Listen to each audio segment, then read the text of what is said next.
Well, this topic on narcissism has been requested for this podcast for probably 6 or 7 months, and it's finally on the top to do. And that's what I'm going to talk to you about, as well as what a healthy dose of narcissism looks like, or what we call normal narcissism. And I'm really excited to help you unbox this. So welcome to the Positivity Experience. Let's talk about narcissism. Check it out.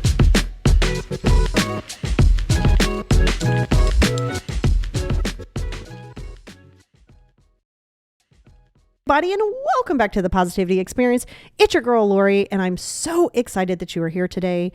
We are going to, over on the Patreon, going to talk to you about how you can break some trauma bonds with the narcissist, what that looks like, and then on the abundance tier, that once a month bonus episode is going to give you even more strategies to that as well. So if that's something that you're interested in, you can either click the link in the show notes on anywhere that you're getting this podcast, and you'll see where it says Patreon, or you can just go to patreon.com/the positivity experience with an X.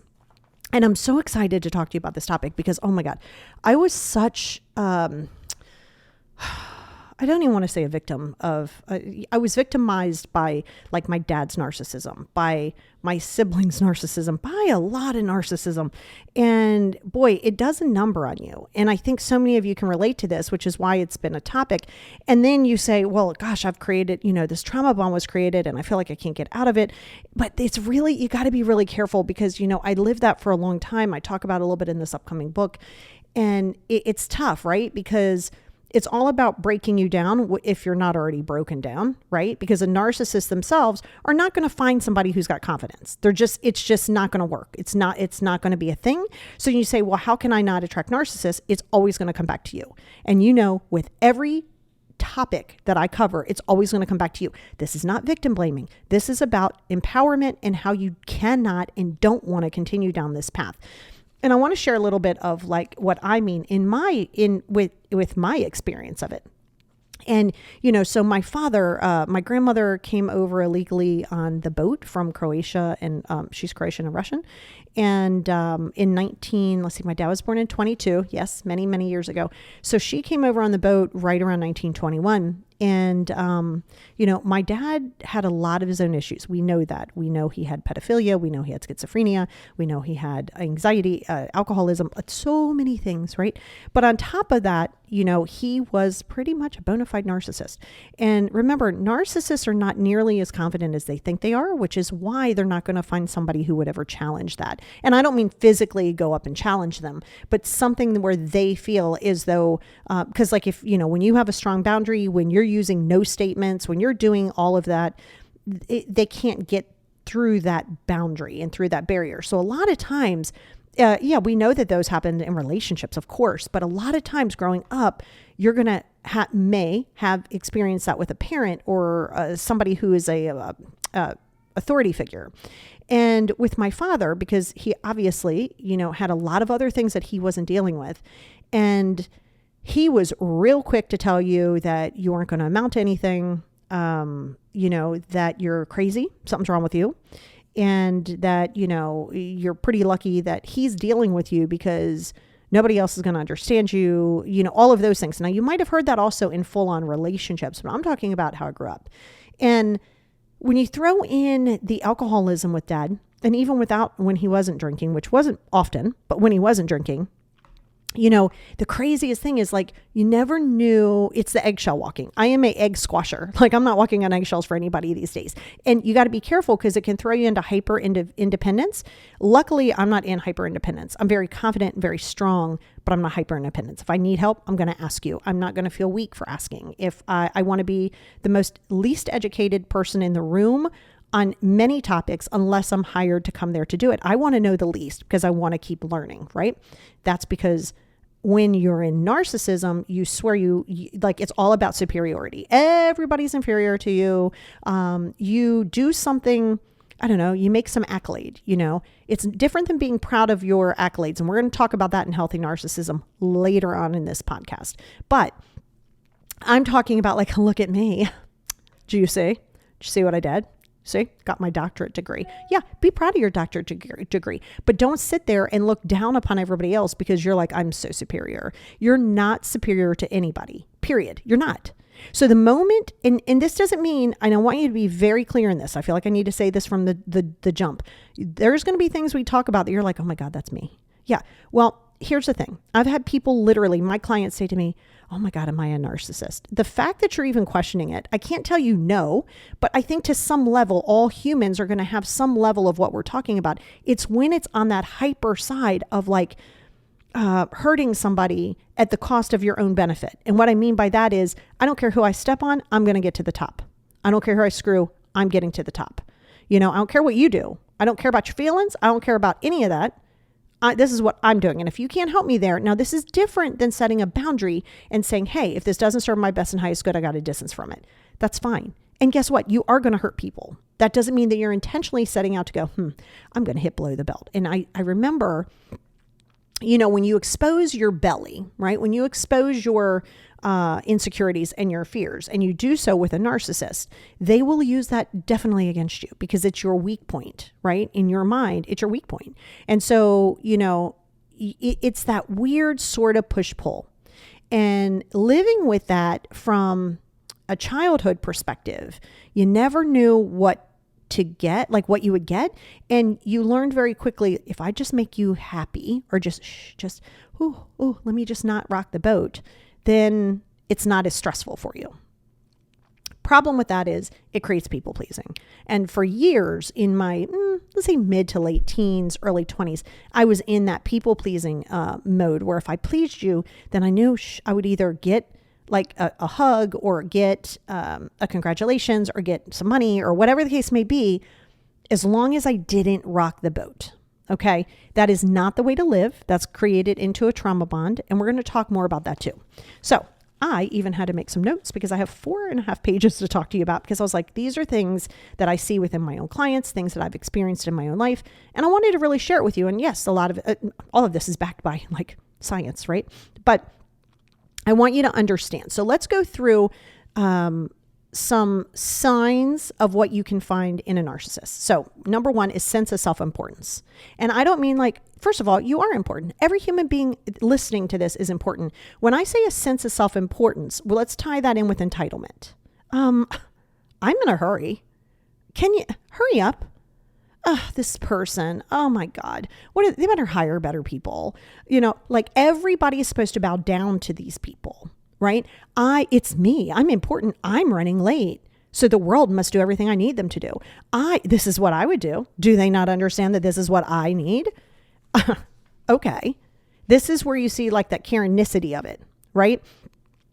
I am so important that, don't you see, I'm important, do for me because it's me. And I saw this a lot in COVID, like when COVID happened and, we couldn't really go in places, but, I'd go to Dunkin' Donuts and I remember sitting behind this car and it was like somewhat warm. I had my window down and I heard all this change. I was like, what is that noise? All this change was being thrown through the drive-through.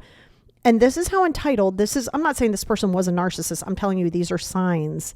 And with or without full-on NPD, narcissistic personality disorder, you don't want to do this anyway because you're not that important. You're both important and irrelevant in the same breath. You, me, everybody else listening to this. We're amazing, but you're not better than anybody else and you're not less than anybody else.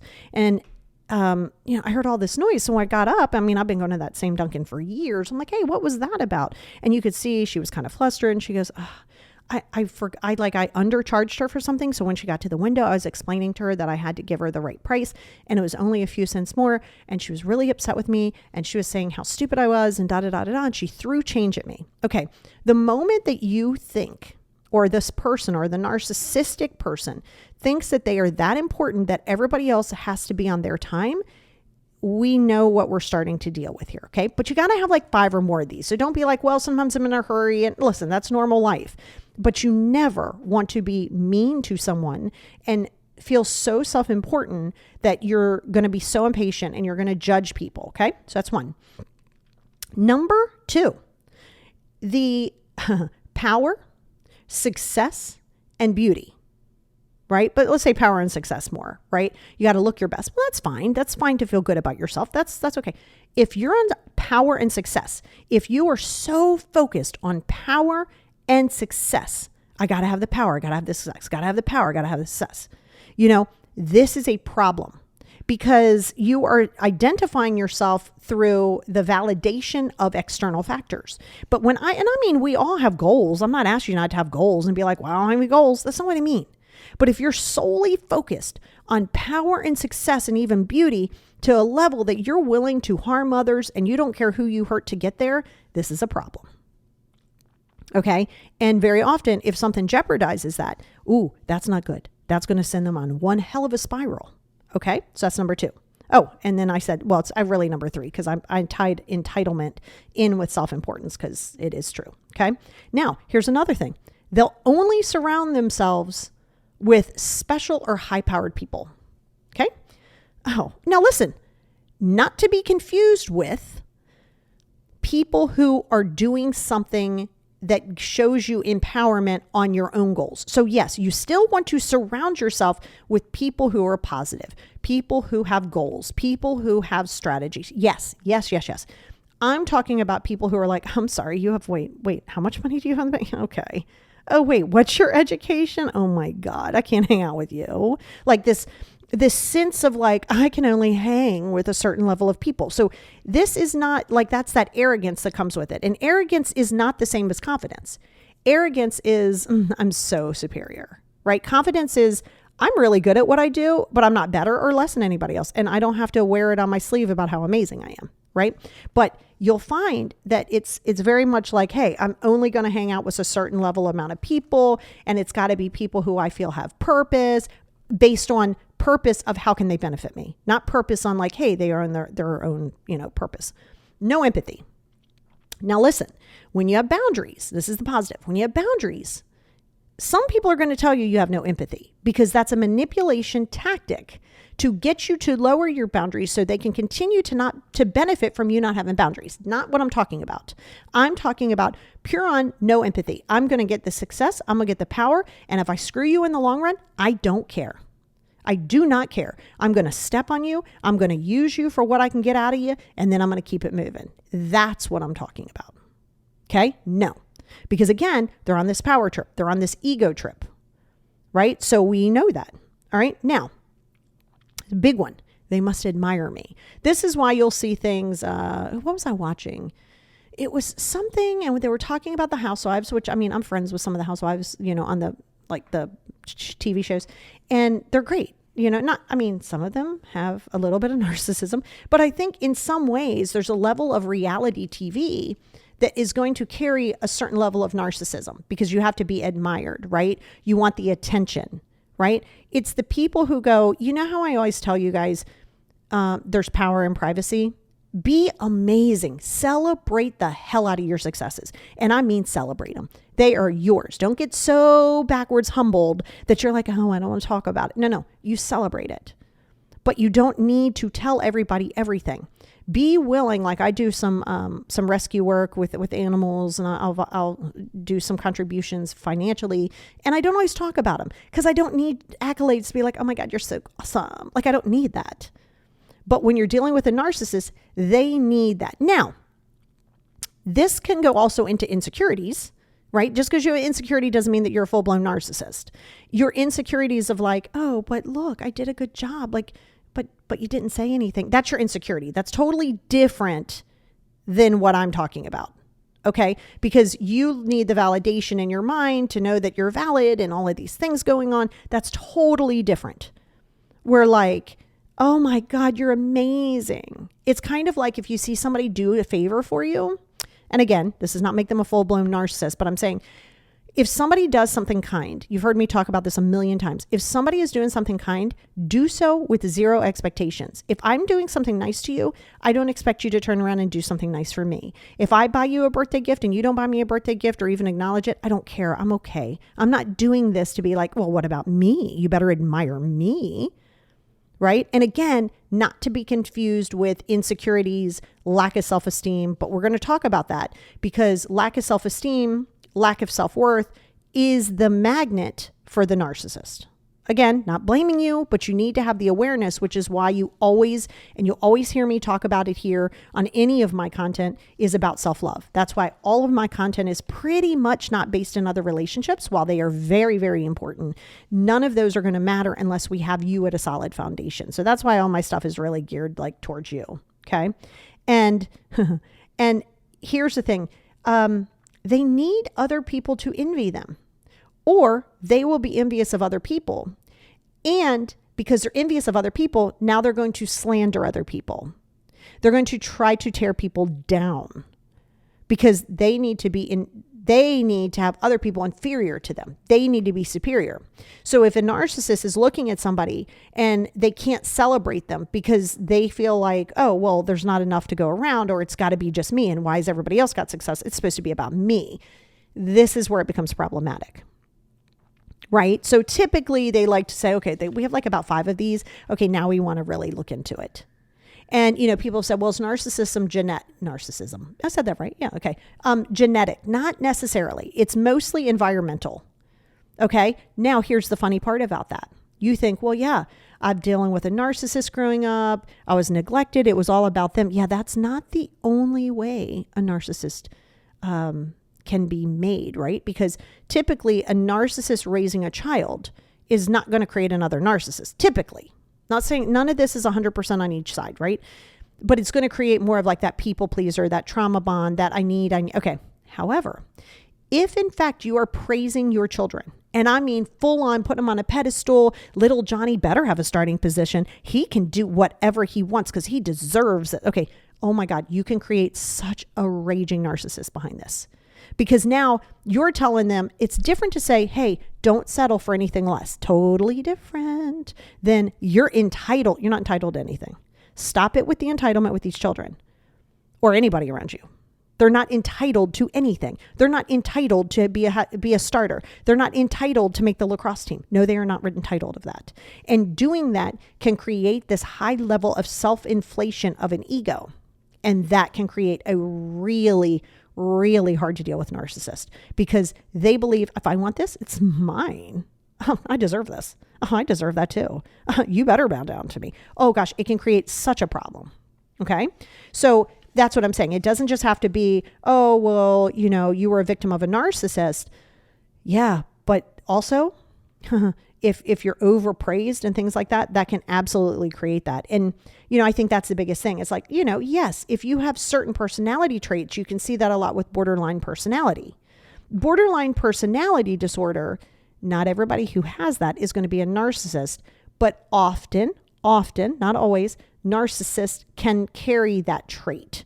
Because in borderline, there's some sense of inflation there. There's some sense of that, right? So kind of know that. So when we're talking about a genetic component, it's not like you look and you go, there's that blood chromosome of L. That means this person's going to be a narcissist. No, they don't have that. Now they can have predisposed genetics to certain personality types in turn that can create narcissistic personality disorder. But a lot of times we see environment, as being a part of that. And like, I look at my dad's upbringing and he was very much picked on through his uncles my uncle, and aunt and, all of those other things. And he kind of went in a different direction of sort of being the quote unquote victim. And he decided nobody was ever going to hurt him again. And everybody somehow or another owed him something because he had a bad childhood. And that's something that I went through and something that most people with bad childhoods, which is what a lot of us might think, that, oh my gosh, it sucks. And somehow or another, the world owes us something and they should feel sorry for us. Not intentionally. I'm not saying you're sitting there going, the world needs to bow down, but there's a level that kind of can come into that. And again, not to be confused with like NPD. Okay. Now here's the thing. What will not create a narcissist to be in your circle are strong boundaries and confidence. All right. It's so important that you understand this. This is what they don't want. They don't want to hear no. There's no coming out of your no. They're not going to hear no. And so this can become problematic because what they're going to do is they're not going to tolerate it, but ultimately you're more in control, even though you don't know you're in control. And we're going to talk about trauma bonds and all that stuff here in just a second. But it's really, really important that you understand that because the superior personality where it's just focusing on success and how you owe me something. And, I did this, so you owe me this. This is a big one. This is a really big one.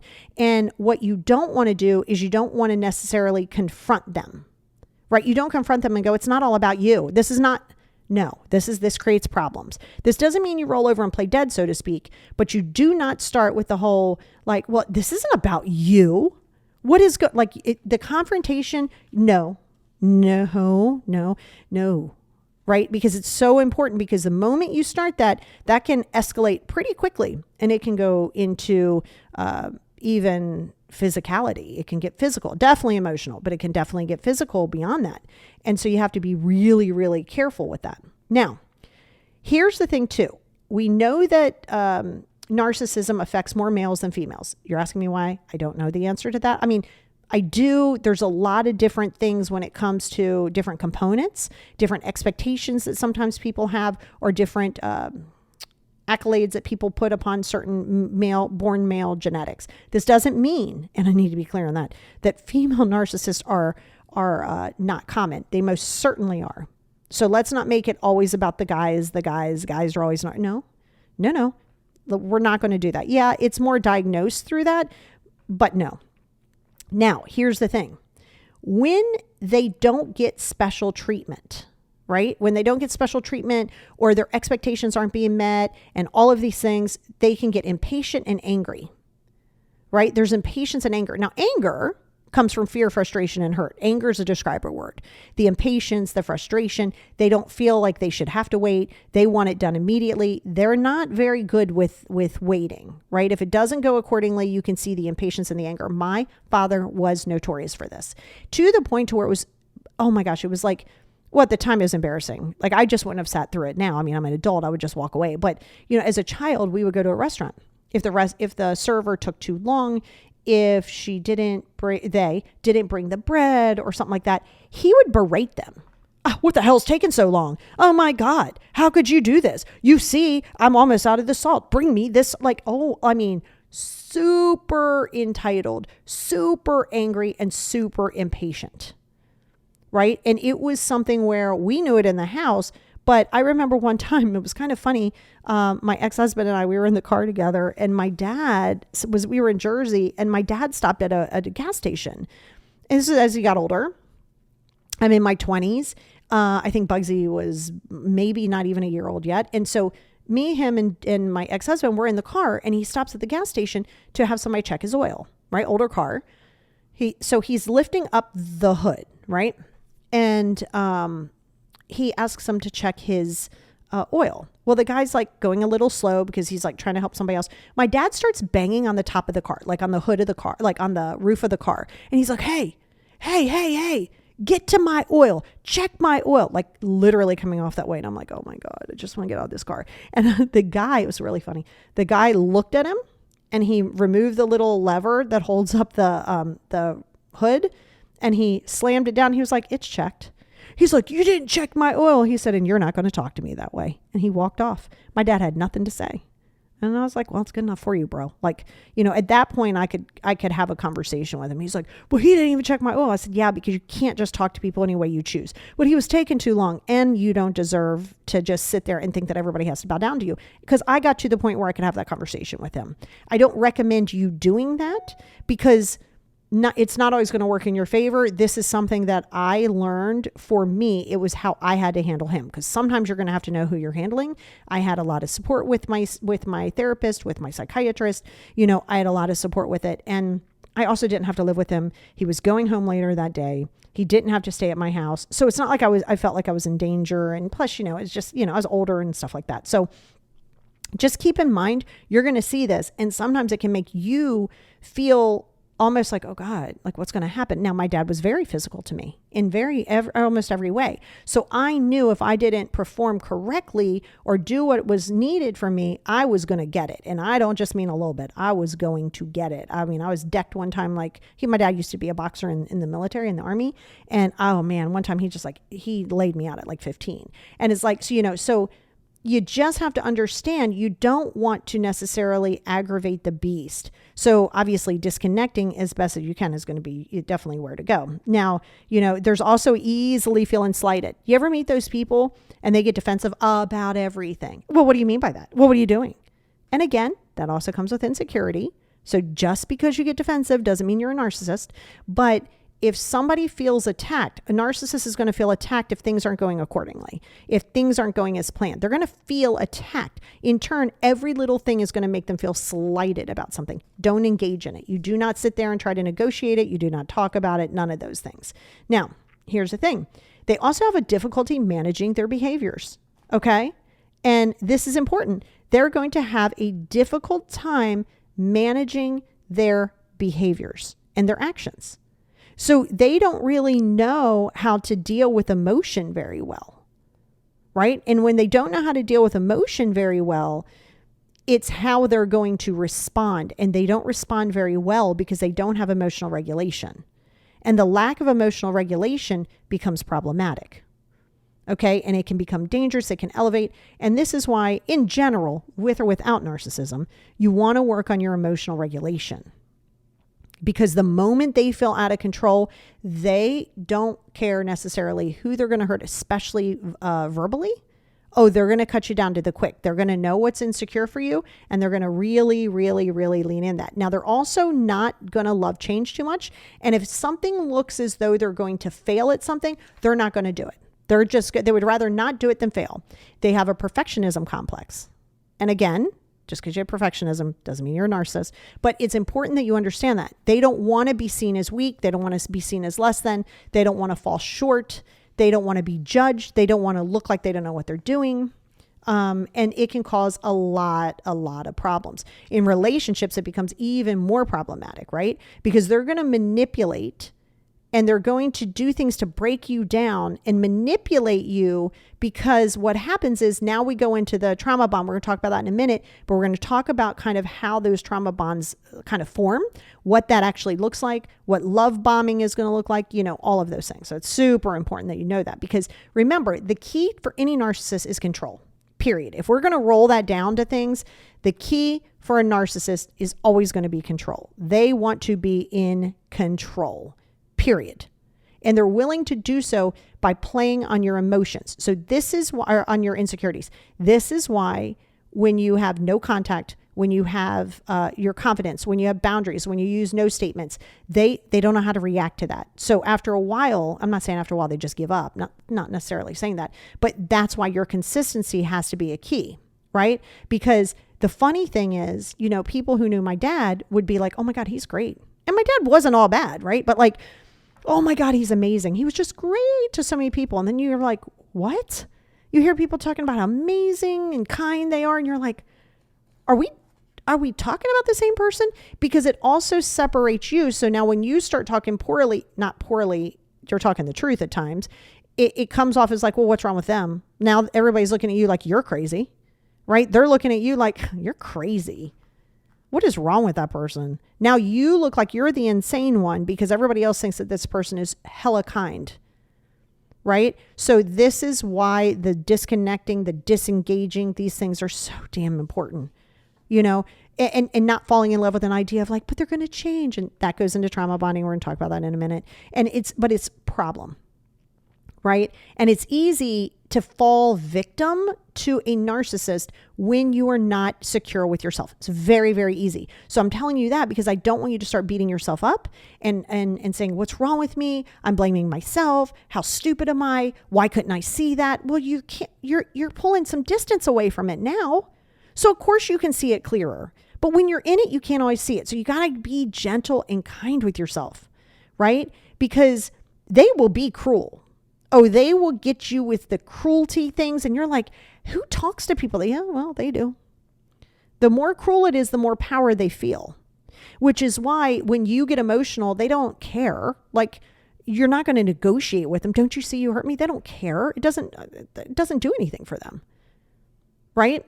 And then you start thinking something's wrong with you. And then you start thinking, well, then I'm not going to validate my feelings because I shouldn't feel this way. And it becomes a nightmare for you. right? Because what they're going to do is they can get resentful extremely quickly. I remember talking to my sister. It's not funny, haha, but it was almost like we could gauge how my dad was. So I'm older now, right? Like it's before he passed. So I was in my late 20s, still living in Jersey. He wasn't down here. And he would call you because he loved to borrow money because he was an alcoholic and a gambler. And so he'd be like, hey, babe, how are you? Good, Dad. I'm doing good. Good. How are things going? Excellent. How's Bugs? He's doing good. Yeah, it's great. Yeah, I really miss you. Yeah, it's great. Dad, miss you too. Mm-hmm. Hey, I need about $50. Can I borrow $50? No, Dad, I don't have $50. You fucking bitch. What the hell is wrong with you? Don't you know all those things I did for you? I can't believe you. Now we start the berating. This was such a common thing that my sister and I would have this conversation. I'd be like, Dad just called me. Or if she got called first, Dad just called. He's going to hit you up next. You know the routine. So after a while, I just wouldn't answer the phone.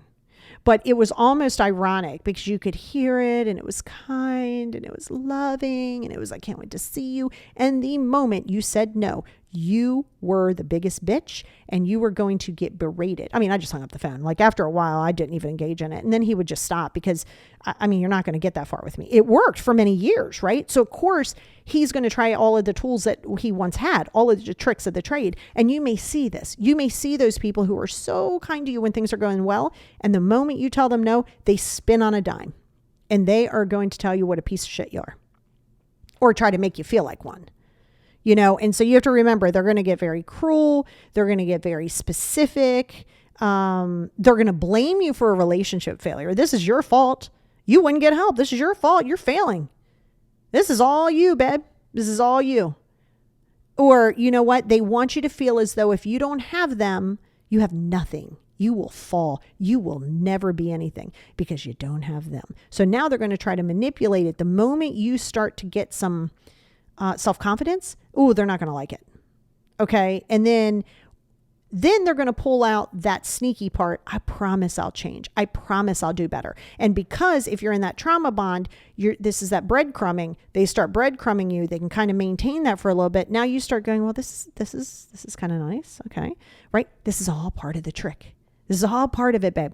Stop thinking, one day they'll change. Even if they do, you don't have to be a part of this.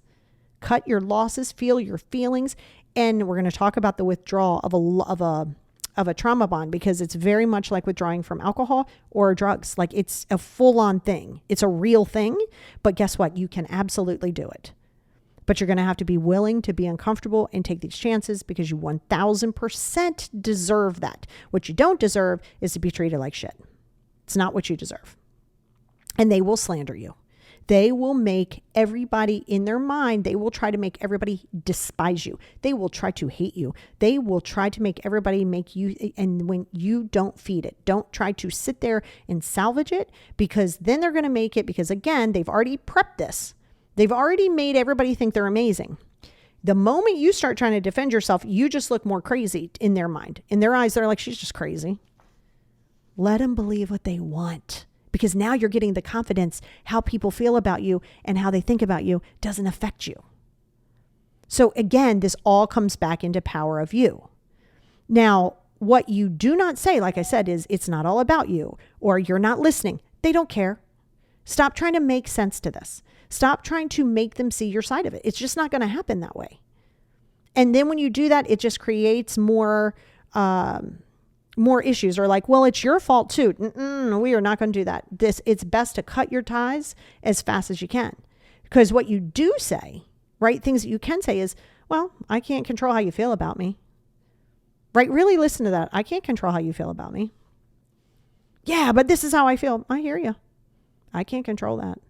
Because again, you're not giving them that feedback in which they want. Or I hear you. I hear you. Sorry you feel that way. This triggers so many people and I love it. Not that it's triggered. I love what I'm getting ready to tell you. Sorry you feel that way. If I'm not sorry by what I did, if I don't feel that what I did was wrong and your feelings are all up in yourself, I will say, if in fact I'm even sorry that you feel that way, I'll say, hey, sorry you feel that way. See, the problem is when the narcissist is sitting there, they want you to say, I'm sorry. But if you're not sorry, don't say sorry. And if they get their feelings hurt because you said sorry, or, if they get their feelings hurt because you said sorry, you feel that way, that's not yours to process, because they want you to own something and you don't even have to say that if you're not sorry. Okay. If you're not sorry, do not say that. Not even a little bit. Okay. I actually love saying that if in fact I'm sorry that you feel that way, but I'm also not going to coddle you because you feel that way, because I'm confident in my boundaries. And you'll see that when you do your boundaries and things like that, people are going to have a really, really hard time with that. Right. And my favorite thing that I say all the time is I'm not going to engage with this, and I'll just hang up the phone or walk away. You got to be willing to disconnect. And now when you're in the trauma bond, it's going to be a little bit harder, but we're going to talk about this, right? So remember, the victims, who they victimize, are people who are going to have problems with self-love and self-esteem, right? Because they're going to make you feel that you need them. They're going to make you feel that they're giving you this love that you've needed and that you need their validation. And if they don't like what you're wearing, you absolutely won't wear it. If you want to wear the short dress, wear the short dress.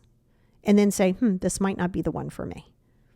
Right? So important. And that's why, what they'll do too is they'll reward you financially for doing the things that make them feel good. And then they will withhold money or love or attention or joy. They will remove that from you. They will withhold it from you, but then reward you. So then you're more inclined, which is all control. You're more inclined. I did that with my father. You're more inclined to do the things that are rewarding, but then it's a whole level of manipulation. So you have to understand that. Now let's talk a little bit about this trauma bond, because it's so important, right? So you're going to have this trauma bond when you're having the insecurity and the feeling as though you need this love and victimization. In order to break in order to break a trauma bond, you're going to have no contact. Not a little bit of contact, not a conversation here and there, no social media for them. You block them on social media, get off altogether with them. Block them on social media. Don't worry about what they're doing. Change your number, change your locks, do whatever it is that you need to do in order to cut that contact. Okay. And the therapy is going to be important. The coaching is going to be important to help you process what your feelings are, because you will need to grieve it. You will need to grieve it, but the only way to really improve and heal yourself is to cut contact and start working on your self-esteem and self-confidence. There's no other scenario where it's externally. It's always going to be internally in order to break this bond, and you will feel like hell. It is going to feel absolutely devastating. It's going to feel as though you just can't do it, but I promise you that you can. And the more that you focus on healing yourself and working on that self-confidence, the less you're going to focus on that trauma, on that what it was. Now, you also don't want to go down that rabbit hole, and you will go down that rabbit hole of what you think it could have been, how it was in the beginning. Oh, but it used to be so good. Yet we're not there. We're not there. And when you're breaking this trauma bond, you're going to spiral out of control, and you're going to go backwards on how you remembered it, how it was, and all of those things. And you're in that trauma bond when they are the center of your world. You will do almost anything that they want you to do, even if you don't feel like doing it. I don't really want to go fishing, but I'll go because you're my everything. They will also want to disconnect you from your family and friends, right? Because if you don't have a support system, you are solely relying upon them. This creates that trauma bond, right? I'm going to disconnect and not have this person have a relationship with anybody so I can control the narrative. Nobody can get in their headspace. And if they're there, they're going to start making you feel like those people are controlling. Those people don't really care. Those people are trying to hurt you because they don't want you to be happy and all of these things. So you have to remember, you're going to be susceptible to hearing that because of your self-confidence, right? So you got to be very, very clear on that. And, you also have to understand that there's going to be a part where they make it feel as though it's your fault that they're treating you that way because you didn't do what you were supposed to do. So by withholding something, they're trying to teach you a lesson because it's for your best good. All of that is bullshit. None of that is true. Okay. This is not, we have got to get that out of your head. This is nobody has the ability to validate you but yourself. And the moment you start allowing other people in your headspace, the worse it's going to be from you. Okay. And so, this is some things that are going to happen. You're going to start blaming yourself. You're going to think, well, maybe I could have done things different. Why didn't I do things different? Common signs of a trauma bond. So you're going to have to already go into it knowing that it's going to feel like hell. It's going to take time, self-compassion, willingness to go no contact, willingness to know that that person being out of your life is the best thing for you. Don't worry about what they're doing. Don't worry about who they're doing it with. Disconnect from socials. No contact. You don't break the no contact. It is no contact. Okay. So other things, the 5 journals. The 5 journals that I do on YouTube, go to YouTube and you'll see the 5 journal series. It's very helpful because you want to feel your feelings, process them, feel the badness, feel the pain, feel the hurt, process it by feeling it. There's no shortcuts to get around that, right? Because if that's when you want to have your self-validation by self-talk. Hey, remember, you've been in a trauma bond. You're going to have to be compassionate with yourself. This doesn't mean go down the victimization mindset. This means be kind to yourself and say, hey, this is part of the process. It's okay. Like I deserve to really love myself. I deserve to be good to myself. Not I deserve somebody to be good to me. Yeah, you do, but that's not where we are. We're not worried about somebody being good to you. We're worried about you being good to you. In turn, you will only create an atmosphere where people are only going to be good to you that are around you because that's all that you will settle for. And that's so, so important. You know, so let's talk about the levels of what that looks like. Let's talk about the methodology of where trauma bonds even happen. So it's going to start with love bombing. How amazing you are, how great you are. Oh my God, you're my everything. You're this, that, and the third. I mean, they are going to make you feel special. It is going to be the best feeling you ever felt in your entire life. We are going to love bomb the hell out of you. Love bombing. Okay. And you'll see that sometimes with breadcrumbing later on down the road, they'll try to give you some of that love bomb, just some of it. They'll breadcrumb it slowly.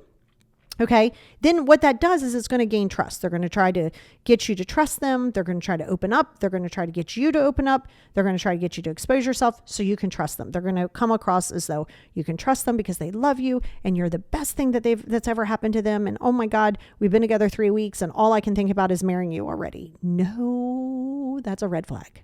Massive red flag. With or without narcissism. That's also attachment. That's also anxiousness. Like, no, because what the trauma bond is, it's playing on your attachment issues, right? So just kind of know that, you know, it's especially because that's exactly where you're going to go with that. Okay. So then what they're going to do is they're going to start with a little bit of criticism, right? So we go from love bombing, gaining trust, now a little criticism. I don't know. Do you really think you need to go out with her? You know, she's, I don't know.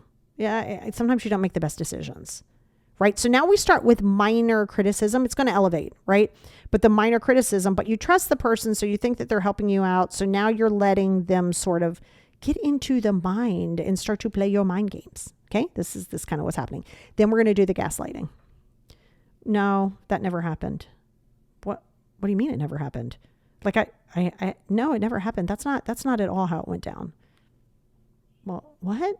And then you start thinking, well, wait a minute, did it? Now you start questioning yourself. Now you allow them to get in your headspace. You know it, but then do you? But did it happen that way? It's the gaslighting, right? So these are the common, okay. Then it's submissive. You being submissive to them. Because now you've pretty much, at this point, you have submissive, you've lost who you are completely, and then you have the emotional addiction to them. Back, right? So this is how that goes. Right? So they know from the love bombing phase that eventually you're going to be solely reliant upon them from an emotional perspective. You're going to be emotionally addictive to them. Emotionally addictive.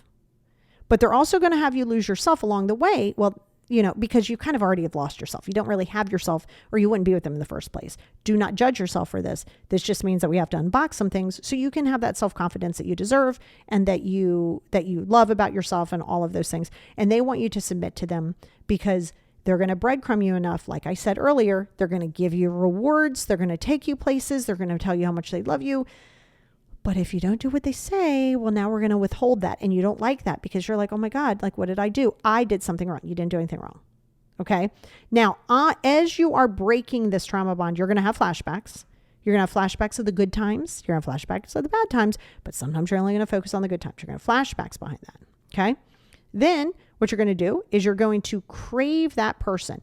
I know this person is toxic, but I just need them around me. I love how I felt, But remember, you're only focusing, you have that selective mindset of those love bombing phases and how amazing that was. But you're kind of purposefully compartmentalizing the not so good feelings, but you're holding on to the dopamine hit of that love bomb, the dopamine hit of, oh my God, you're so important. You're holding on to what that is. Okay. Now, you'll also start getting super obsessive about it. What are they doing? Oh my gosh, what's going on? I'm having obsessive thoughts about like, well, what if I'd have stayed and all of these things? No, this is part of your addiction to that emotional addiction. So of course you're going to have to work through it by going through it. There is no way around it. You're not going to expedite this any faster. You're not going to go over the river. You're not going to go around the fire. You're going to have to go through it. You're going to have to feel your feelings and not beat yourself up. No, what's wrong with me? No, I'm stupid. No, I'm not deserving. That is everybody else's insecurity. Who's the narcissist? Narcissists are not secure. They will come off that way. They're not secure. Okay, because they're only secure when things are going as they can control. The moment they lose control, they're not, no. Okay. And the best thing that you can do, and it's proven, is mindfulness of staying in the present space. Live today. I don't care what it was. I don't care how good it was. What is it like today? You're in your own space. Well, I'm lonely now. Great. I want you to be lonely because now you can get to know yourself. You're lonely because you don't know who you are. You're lonely because you don't know what you deserve from yourself. So that loneliness, we're going to lean into that, right? And that's why that self-care is so important. Self-care is mandatory. Self-care is not selfish. Self-care is something that has to be done. That's how you're going to create that.